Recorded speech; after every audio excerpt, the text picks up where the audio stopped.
Dear students, myself is Praveen Kumar Agarwal from Management Department welcomes you in my today's lecture of Managerial Economics. In today's lecture, we will discuss upon the topic methods of demand forecasting. जैसा कि previous lecture में हमने demand forecasting के concept को discuss किया था, इसके advantages को डिस्कस किया था। आज के लेक्चर में हम डिस्कस करेंगे कि डिमांड फोरकास्टिंग के डिफरेंट मेथड्स कौन कौन से हैं, यानी वो कौन कौन सी टेक्निक्स हैं जिनको फोकस करते हुए कोई भी मार्केटर या कोई भी एंटरप्रेन्योर किसी भी प्रोडक्ट के रेफरेंस में प्रॉपरली डिमांड को फोरकास्ट कर सकता है। तो इसको इजी करने के लिए हमने इसे दो पर्टिकुलर कैटेगरीज में डिवाइड करा है। The first one is known as the survey method and second one is known as the statistical method. तो पहले हम बात करेंगे अबाउट द सर्वे मेथड। तो आज के लेक्चर में हम केवल सर्वे मेथड के बारे में डिस्कशन करेंगे और फिर नेक्स्ट लेक्चर में हम स्टैटिस्टिकल मेथड्स को डिस्कस करेंगे। तो come to the survey method. Survey method में हमने क्या कर रखा है, इसको 4 कैटेगरीज में डिवाइड कर रखा है। इसके हमने 4 मेथड्स यहाँ पर डिफाइन किए हैं। The first one is the consumer survey method, second one is the sales force opinion method, या हम इसको कलेक्टिव ओपिनियन मेथड का भी नाम देते हैं। Third one is expert opinion method, या इसको हम डेल्फी टेक्निक का भी नाम देते हैं। And the fourth one is the market experiment method. Clear? Again हमने कंज्यूमर सर्वे मेथड को 2 पार्ट्स में डिवाइड करा है। The first one is known as the complete enumeration survey and second one is known as the sample survey. Also, one more point is there that survey method is also known as the qualitative methods, जबकि statistical methods को हम quantitative methods के नाम से भी जानते हैं। तो ये 2 तरह के methods हैं, एक तो qualitative methods हो गए और दूसरे हो गए ये quantitative methods। तो यहाँ qualitative methods या जिसे हमने सर्वे मेथड्स का नाम दिया है, इसके बेसिस पर हम डिमांड को फोरकास्ट करते हैं।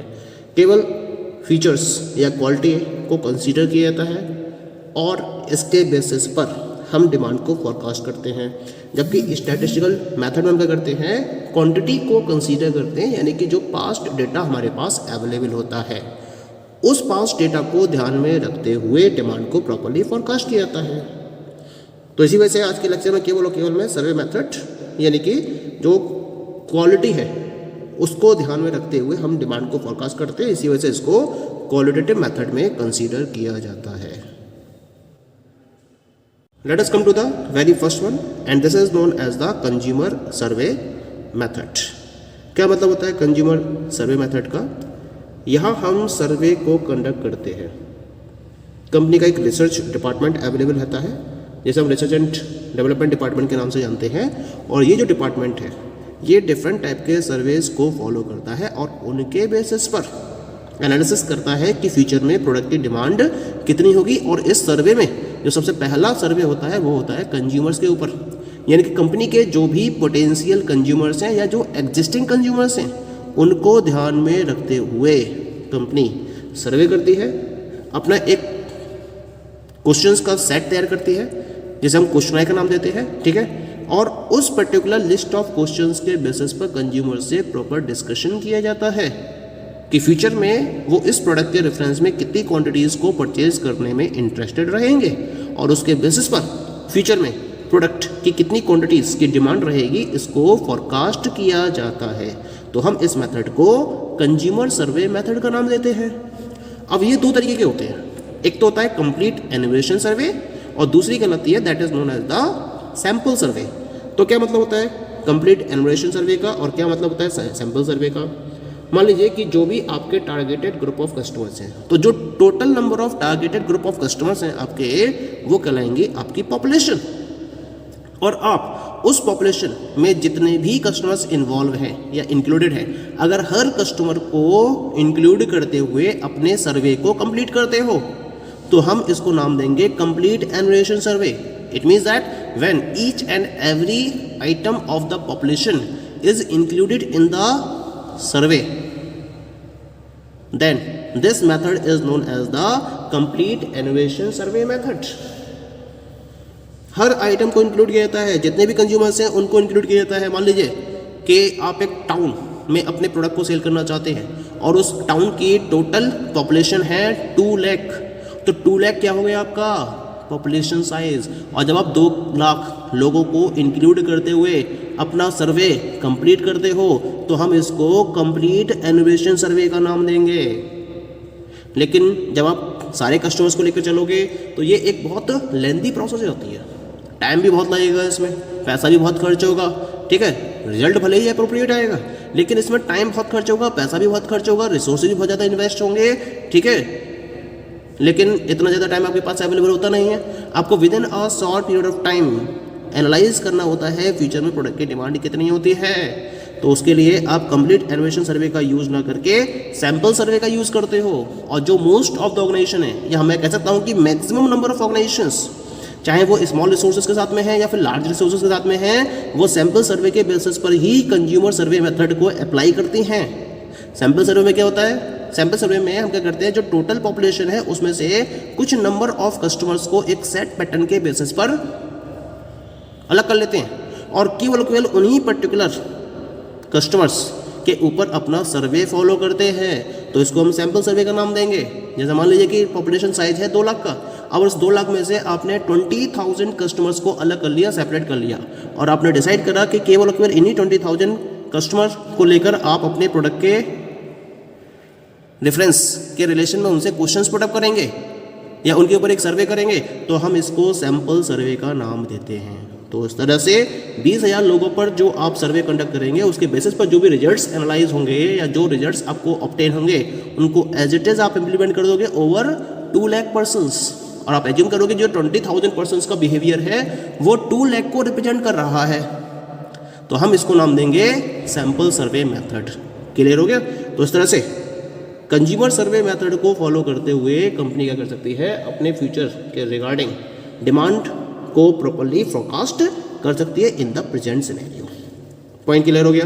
Second method is known as the sales force opinion method और कलेक्टिव ओपिनियन मेथड भी हम इसको नाम देते हैं। मार्केट में कस्टमर्स के सबसे नियर कौन होता है? जो कंपनी के सेल्स पर्सन हैं, वो कस्टमर्स के डायरेक्ट कॉन्टैक्ट में होते हैं, या फिर जो उसकी रिटेल चेन से जुड़े हुए पर्सन होते हैं, जैसे होलसेलर्स हैं, रिटेलर्स हैं, ठीक है, या जो उन्होंने एक्सक्लूसिव शोरूम्स ओपन कर रखे हैं, तो उन एक्सक्लूसिव शोरूम्स के अंदर जो भी सेल्समैन अपॉइंटेड हैं, या जो कंपनी की जो डायरेक्ट सेल्स फोर्स है जो कस्टमर्स के कॉन्टैक्ट में रहती है, ठीक है, वो डायरेक्टली कस्टमर से कॉन्टैक्ट में होते हैं और कस्टमर के बिहेवियर के बारे में उनके पास प्रॉपर इन्फॉर्मेशन अवेलेबल होती है। अब क्या करते हो, आप इन सेल्स फोर्स को एक प्लेटफॉर्म पर कलेक्ट करते हो और उनके पास मैसेज पास करते हो कि इन्हें पता करना है कि फ्यूचर पीरियड ऑफ टाइम में कस्टमर्स वो एक पर्टिकुलर प्रोडक्ट के रेफरेंस में उसकी कितनी क्वांटिटी को परचेज करने में अपना इंटरेस्ट शो करेंगे। तो आप इस तरह से जितने भी इंडिविजुअल सेल्स पर्सन्स हैं in all over the market, मान लीजिए ए मार्केट में आपने टारगेट करा और उस मार्केट के अंदर 1000 सेल्स पर्सन वर्कआउट कर रहे हैं, तो आपने क्या करा, हर इंडिविजुअल सेल्स पर्सन को रिस्पॉन्सिबिलिटी दे दी कि उसे ये पता करना है कि फ्यूचर पीरियड टाइम में जो उसके अंडर में आने वाले कस्टमर्स हैं वो उस प्रोडक्ट की कितनी क्वांटिटी को परचेज करने में इंटरेस्टेड है। तो इस तरह से जितने भी इंडिविजुअल कंज्यूमर्स हैं हर किसी की तरफ से डेटा आएगा, आप उस डेटा को रिकॉर्ड करोगे। अब आपके जो 1000 सेल्स पर्सन उस मार्केट में अवेलेबल है, वो 1000 सेल्समैन क्या करेंगे, अलग अलग डेटा कलेक्ट करेंगे। जब आप उनका एग्रीगेट टोटल करोगे तो उसके बेसिस पर आपको पता चल जाएगा कि उस पर्टिकुलर मार्केट में जितने टोटल नंबर ऑफ कस्टमर्स हैं उनके द्वारा परचेज फ्यूचर में उस प्रोडक्ट के रेफरेंस में कितनी क्वांटिटीज़ को परचेज किया जाएगा। इस तरह से आप अपने प्रोडक्ट के डिमांड के रेफरेंस में प्रॉपर फोरकास्टिंग कर सकते हैं। तो हम इस मेथड को नाम देते हैं सेल्स फोर्स ओपिनियन मेथड और कलेक्टिव ओपिनियन मेथड। तीसरा मेथड है इसके अंदर एक्सपर्ट ओपिनियन मेथड, या इसको हम डेल्फी टेक्निक का भी नाम देते हैं। क्या मतलब होता है एक्सपर्ट ओपिनियन मेथड का? यहाँ कंपनी क्या करती है, मार्केट के अंदर उस प्रोडक्ट के रेफरेंस में जो भी एक्सपर्ट्स होते हैं उनसे एडवाइस लेती है और उस एडवाइस को एक पर्टिकुलर एनालिसिस तक ले जाती है। और उस एनालिसिस तक ले जाने के लिए क्या करती है, कंपनी ने अपना एक सेट ऑफ क्वेश्चनर तैयार करा और उसके बाद वो हर इंडिविजुअल एक्सपर्ट को वो सेट ऑफ क्वेश्चनर सेंड कर देती है, मेल कर देती है।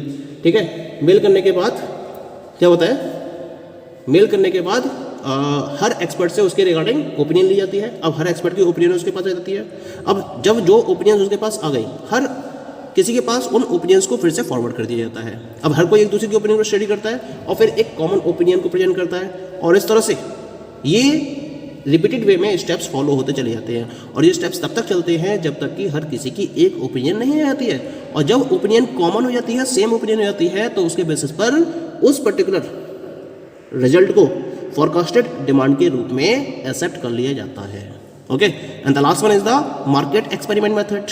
क्या होता है मार्केट एक्सपेरिमेंट मेथड में? यहाँ डिमांड को अफेक्ट करने वाले जितने भी फैक्टर्स होते हैं उनको कंसीडर करके इक्वेशंस को डेवलप किया जाता है, उनके बेसिस पर उनको प्रॉपर्ली एनालाइज किया जाता है।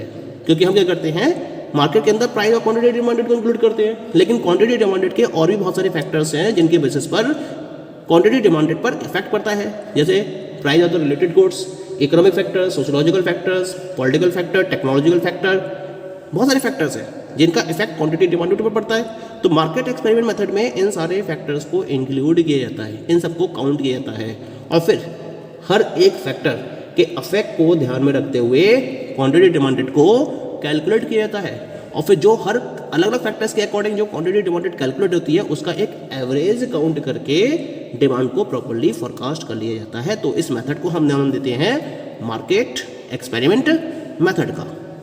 तो इस तरीके से ये पर्टिकुलर 4 मेथड्स हैं। The first one is the consumer survey method, second one is known as the sales force opinion method, जैसे हम कलेक्टिव ओपिनियन मेथड का नाम देते हैं। Third one is the expert opinion method, जैसे हम डेल्फी टेक्निक का नाम देते हैं। And the fourth one is the market experiment method. ठीक है, और इन चारों मेथड्स का यूज करते हुए हम प्रॉपर्ली प्रोडक्ट की डिमांड को फोरकास्ट कर सकते हैं और हर किसी का एक अलग सेट ऑफ पैटर्न, एक अलग पैटर्न है जिसके बेसिस पर हर मेथड अपने वे में वर्कआउट करता है। जैसे कंज्यूमर सर्वे मेथड में हम कंज्यूमर से डायरेक्टली कॉन्टैक्ट करते हैं और उसके बेसिस पर हम प्रॉपर्ली प्रोडक्ट की डिमांड को फोरकास्ट करते हैं। सेल्स फोर्स ओपिनियन मेथड में हम सेल्स फोर्स से कॉन्टैक्ट करते हैं और सेल्स फोर्स के बेसिस पर जो भी डेटा कलेक्ट होता है उसको ध्यान में रखते हुए हम डिमांड को फोरकास्ट करते हैं। एक्सपर्ट ओपिनियन मेथड में हम एक्सपर्ट्स की ओपिनियन लेते हैं और उसके बेसिस पर डेटा को प्रॉपर्ली फोरकास्ट करते हैं या उसके बेसिस पर हम डिमांड को फोरकास्ट करते हैं। और मार्केट एक्सपेरिमेंट मेथड में हम क्या करते हैं, हम डिमांड को अफेक्ट करने वाले और जितने भी वेरिएबल्स हैं उनको कंसीडर करते हुए डिमांड को फोरकास्ट करते हैं। तो इस तरह से हर मेथड अपने आप में एक अलग अप्रोच के साथ में डिमांड को फोरकास्ट करता है। ओके, अब इसका जो सेकंड पॉइंट रह गया स्टैटिस्टिकल मेथड्स, इसको हम नेक्स्ट लेक्चर में कवर अप करेंगे। Okay, thank you.